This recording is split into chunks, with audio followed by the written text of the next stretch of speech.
Passada a aprovação da reforma da Previdência, atualmente em banho-maria no Senado, o governo já tem como prioridade apresentar a proposta da reforma administrativa. Em linhas gerais, ela deve reestruturar o funcionalismo público federal, com corte de benefícios e novos modelos de contratação e gestão. A lógica é desinchar a máquina. Há o entendimento de que o Estado brasileiro é pesado, burocrático e ineficiente. Por que se gasta tanto com funcionalismo no Brasil? A reforma conseguirá transpor o lobby dos servidores no Congresso? Que modelo de Estado é o ideal para o Brasil? Eu sou Emanuel Bonfim e esse é o Estadão Notícias, que hoje discute a reforma administrativa com a participação do professor do INSPER, Fernando Schuller, um grande especialista no assunto, e do deputado Israel Batista, coordenador da Frente Parlamentar Mista em Defesa do Serviço Público. Estadão Notícias. Em 2001, quando fundamos a XP Investimentos, a economia não ia bem. Tivemos até que vender o carro para não fechar a empresa. Com muito trabalho, agora somos uma das maiores instituições financeiras do país. Aquele carro ainda vai levar a gente muito longe. Para os que acreditam no impossível, nós somos a XP Investimentos. Acredite, xp.com.br. Estadão Notícias. O Palácio do Planalto se prepara para enviar ao Congresso uma proposta de reforma administrativa, a próxima prioridade do ministro da Economia, Paulo Guedes. O projeto pretende reestruturar as carreiras do funcionalismo público federal. Um dos pontos mais polêmicos é justamente o fim da estabilidade desses profissionais, com mudança nas regras para demissão, promoção e contratação de servidores. O presidente Jair Bolsonaro, porém, nega que tenha tocado neste assunto com o presidente da Câmara, Rodrigo Maia.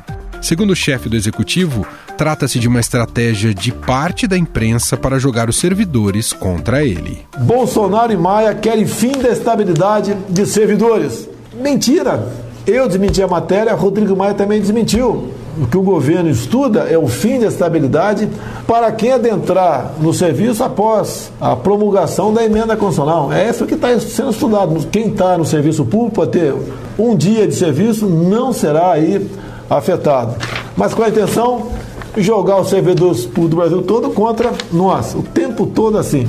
Maia diz que aceita discutir a flexibilização da estabilidade de funcionários públicos, mas só para novos servidores.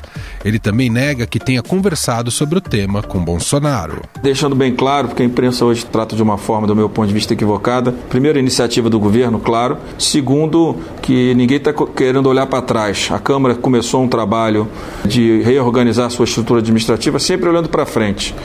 Nós não queremos esse embate para o passado. Eu acho que reorganizando a estrutura administrativa, do que trata de eficiência e da estrutura salarial vinculada a essa eficiência para o futuro, eu acho que é o caminho correto, não se gera atrito e se avança. Estudo do Banco Mundial revela que os servidores públicos federais ganham no Brasil, em média, quase o dobro dos trabalhadores que exercem função semelhante nas empresas do setor privado. O chamado Prêmio Salarial do Setor Público Federal é o mais alto numa amostra de 53 países. Isso tem sido reforçado pelo secretário de Desburocratização do Ministério da Economia, Paulo Webel. Em comparação com outros países, o Brasil tem um gasto proporcionalmente alto com o pessoal e com resultados ruins em áreas básicas, fundamentais para a sociedade. E essa percepção precisa mudar. O projeto de reforma administrativa faz parte de um amplo programa de mudanças no Estado elaborado pelo governo. É composto também pela reforma tributária e por um novo pacto federativo. A proposta deverá incluir regras de transição para o atual quadro de funcionários. Entre as principais alterações estão a revisão de privilégios, extinção da estabilidade dos novos funcionários em certas carreiras e cargos, fim da progressão automática por tempo de serviço, redução do número de carreiras e o alinhamento dos salários do setor público aos da iniciativa privada. O pacote ainda deverá contar com a regulamentação da avaliação de desempenho, que permitirá a premiação dos bons servidores e demissão por atuação insatisfatória. Mas, afinal, a reforma administrativa chega apenas para cortar custos ou ela tem o potencial de dar mais eficiência ao Estado? Diego Carvalho conversou com o cientista político e professor do INSPER, Fernando Schuller, sobre o assunto. Tudo bem, professor? Tudo bom, prazer falar contigo e com os ouvintes. A reforma administrativa pode dar conta de enxugar a máquina e ainda tornar o Estado mais eficiente? Como você vê isso, professor? Não há dúvida nenhuma sobre isso. Acho que a reforma precisa ser feita. Não é? O Brasil fez agora uma reforma importante, está terminando a reforma da Previdência, mas ela abre espaço para uma série de outras agendas que precisam ser enfrentadas pelo Congresso.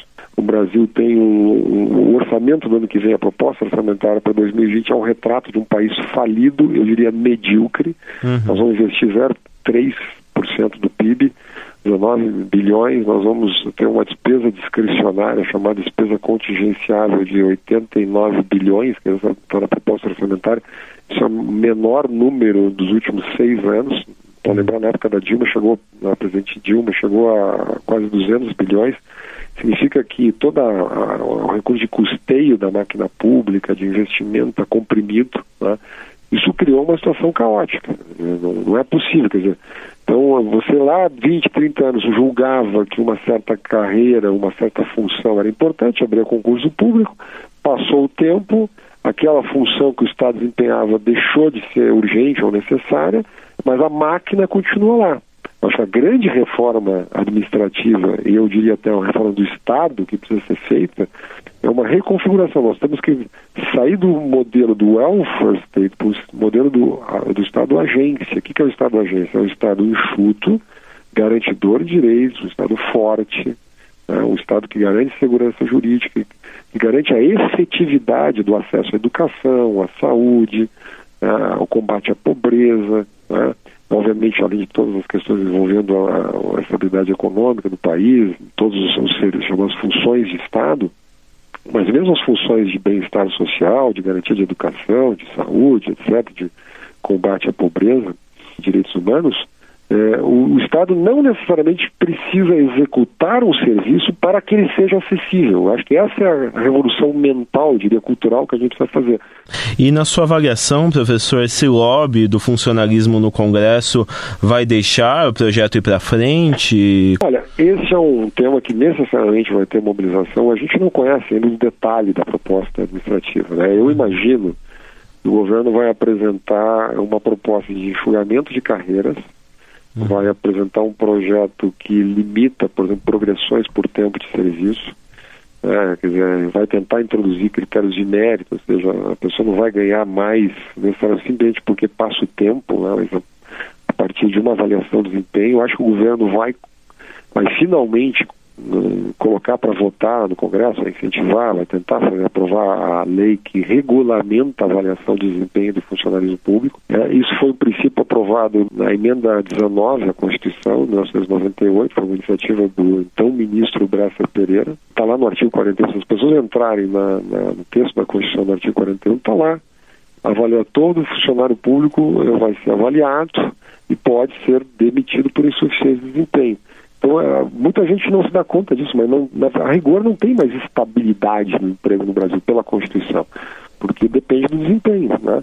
Só que nunca foi implementado. A Constituição manda ter uma lei complementar, né? Chegou a tramitar um projeto, tramitou até 2007, depois ele foi engavetado no Congresso. Isso tudo é muito positivo, é preciso que seja feito, né? Agora, não vai resolver o problema. Não vai resolver o problema. Por quê? Porque, primeiro, as avaliações são difíceis de serem feitas, né? É difícil você criar, de fato, uma cultura de avaliação.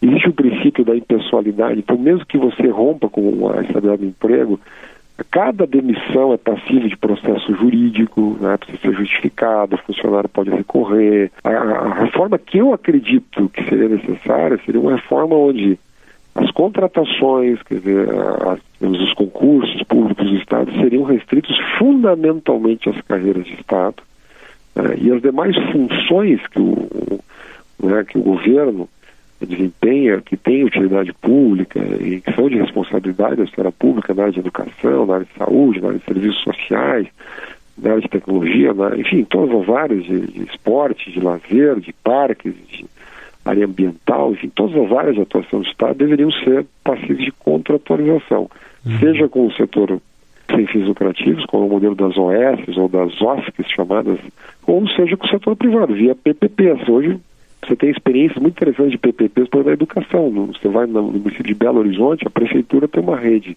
de escolas que são gerenciadas via contratos de parceria público-privada. Né?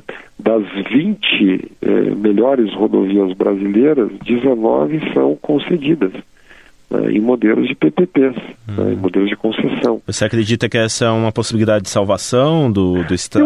Eu acho que é um caminho de longo prazo. O que eu estou tentando colocar é que você precisa de uma reforma administrativa, eu acho que vai ser a prioridade do governo nos próximos meses. Eu acho que a tendência é que seja apresentado isto, mas o Brasil também precisa avançar um pouco além disso. Né?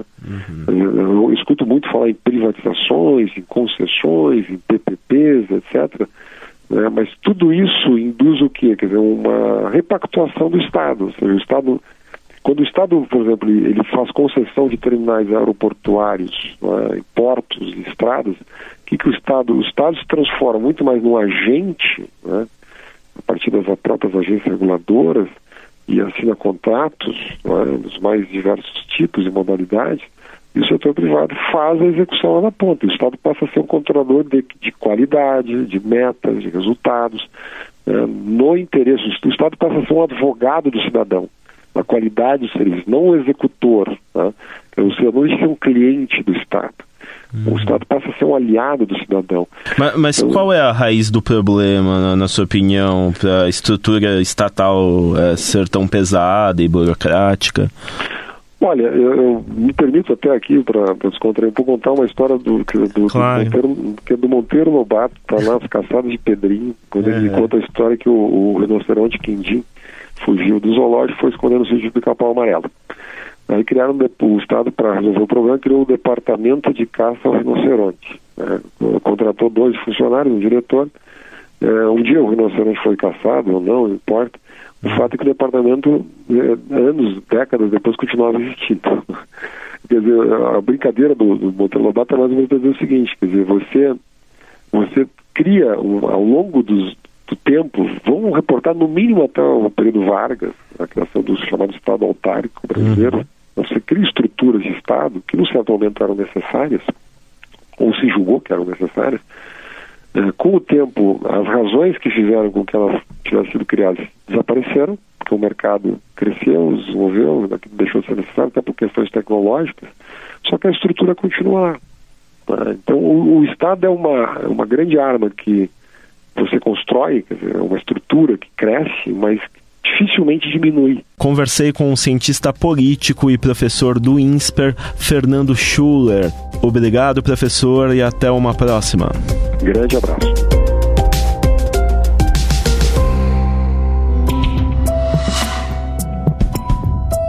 Do ponto de vista político, a reforma administrativa deve enfrentar sérias resistências no Congresso Nacional. O lobby dos servidores é forte junto a deputados e senadores. Uma frente parlamentar mista em defesa do serviço público já tem rebatido propostas ventiladas até agora pelo governo. Eu conversei com o coordenador deste grupo, o deputado Israel Batista, do PV do Distrito Federal.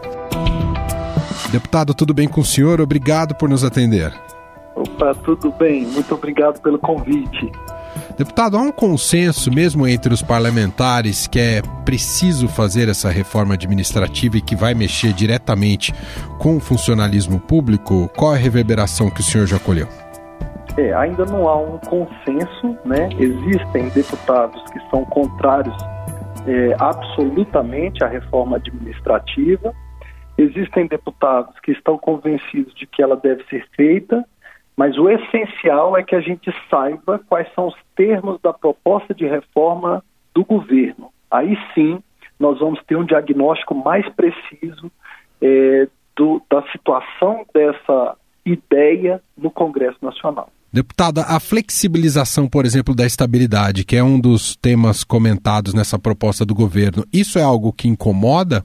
Isso incomoda. A estabilidade é um ponto que nós não abrimos mão, porque nós entendemos que a estabilidade é uma conquista da sociedade brasileira que permitiu ao Estado manter políticas públicas contínuas, permitiu ao Estado guardar uma memória dessas políticas públicas e, principalmente, libertou o servidor das pressões político-partidárias que acontecem a cada eleição. Então, a estabilidade é uma garantia para a sociedade brasileira e não para o servidor. Por isso, nós entendemos que a estabilidade é essencial para um bom serviço público. Por outro lado, deputado, a estabilidade também não trouxe um cenário de pouca eficiência para o Estado brasileiro? Eu acredito que a pouca eficiência seja relativa à ingerência política nas áreas que deveriam ser técnicas.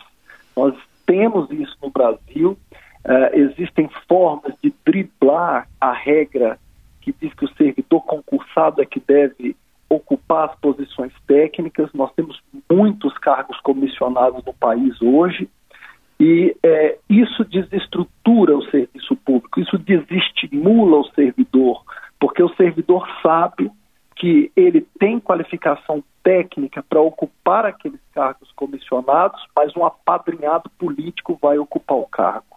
É isso o que prejudica o serviço brasileiro. O serviço público brasileiro está prejudicado por uma ingerência exagerada da política nas áreas técnicas. Mas há inchaço? Qual que é a visão do senhor? Há um excesso de funcionários, mesmo com os comissionados, há um excesso de funcionários públicos hoje que o Estado tem que arcar com essas contas, deputado? Eu não acredito que haja um excesso. Quando a gente vai olhar para os números, a gente percebe que isso é um mito.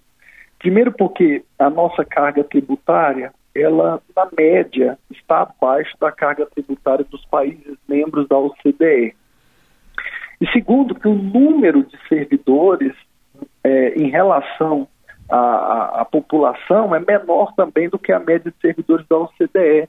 O Estado brasileiro, hoje, nós temos aí 12% da nossa população, da nossa força de trabalho atrelada ao Estado. A média da OCDE é 20%. Nós estamos abaixo dos países que a gente mira, daqueles países com os quais nós queremos nos equiparar. Então, eu acredito que esse seja mais um mito que a Frente Parlamentar de Defesa do Serviço Público vai ter que desfazer. O senhor é favorável a modelos de administração indireta de um Estado que mais fiscaliza do que executa, deputado? Não, eu não acredito nesse modelo. Eu entendo que no Brasil o nosso desenvolvimento econômico esteve atrelado a um protagonismo do Estado. Nossa inserção no capitalismo internacional se deu de forma diferente da inserção dos outros países. Eu acho que a gente deve tentar parar de copiar modelos estrangeiros e entender qual é a essência da entrada do Brasil no capitalismo internacional. O Brasil só cresceu quando o Estado brasileiro tomou as rédeas de induzir o crescimento econômico. Em vez da gente condenar isso, buscando modelos estrangeiros, nós deveríamos aperfeiçoar esse nosso modelo e corrigir os defeitos desse nosso modelo. Agora, isso vai na contramão um pouco da linha econômica da equipe do Paulo Guedes, mais liberal, não é, deputado? Vai contra, sim. Eu respeito muito o liberalismo acadêmico do ponto de vista da discussão, mas eu entendo que a gente precisa superar as cartilhas ideológicas, entender o que já deu certo no Brasil e aperfeiçoar esse modelo. Copiar modelos estrangeiros é muito ruim. Então, com todo o respeito que eu tenho pelo pensamento acadêmico liberal, eu sei que ele é bem estruturado, mas eu não concordo com esse pensamento. Muito bem. Ouvimos o deputado Israel Batista, do PV do Distrito Federal, coordenador da Frente Parlamentar Mista em Defesa do Serviço Público. Deputado, muito obrigado pela atenção aqui com a nossa reportagem. Um abraço para o senhor. Eu que agradeço. Um grande abraço. Estadão Notícias. Estadão Notícias desta segunda-feira vai ficando por aqui. Contou com a apresentação minha, Emanuel Bonfim, produção de Diego Carvalho e Marcela Coelho e montagem de Afrânio Vanderlei. O diretor de jornalismo do Grupo Estado é João Fábio Caminuto. Para conversar com a gente, o nosso e-mail é podcast@estadão.com. Um abraço para você, boa semana e até mais. Estadão Notícias.